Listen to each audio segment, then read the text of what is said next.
Muy buenas noches, mi nombre es Gerardo. Hoy les voy a hablar sobre la crisis del euro. Para empezar, la crisis del euro es también llamada la crisis de la zona euro.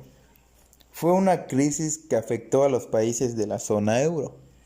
Tiene aspectos de una crisis de la deuda soberana, del sistema bancario y del mismo sistema económico en general.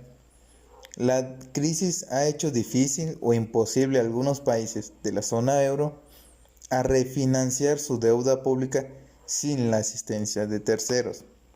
Desde finales de 2007, el miedo a una crisis de deuda soberana comenzó a crecer entre los inversores como consecuencia del aumento de los niveles de la deuda pública y privada en todo el mundo, al tiempo que se producía una ola de degradaciones en la calificación crediticia de la deuda gubernamental entre los diferentes estados europeos.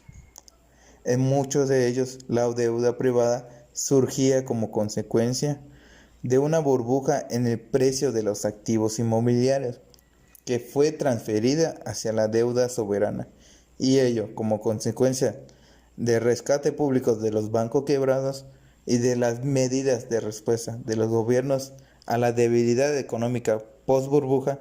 La estructura de eurozona como unión monetaria sin unión fiscal, sin reglas, contribuyó a la crisis y tuvo un fuerte impacto sobre la capacidad de los líderes europeos para reaccionar.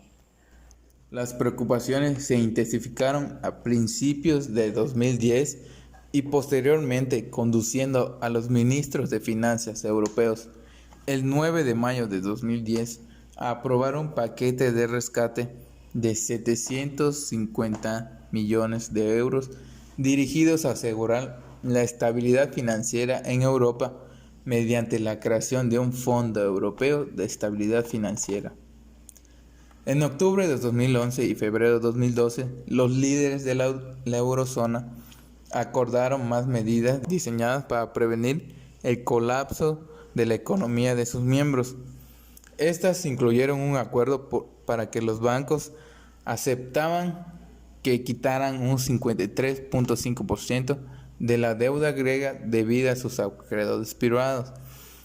Para restaurar la confianza en Europa, los líderes de la Unión Europea también acordaron crear un pacto fiscal europeo, incluyendo el compromiso de cada país en introducir una regla de oro presupuestaria en sus constituciones.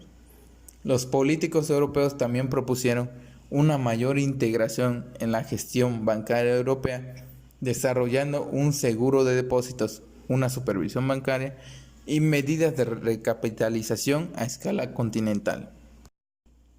Los tres países más afectados de la crisis del euro fueron Grecia, Irlanda y Portugal.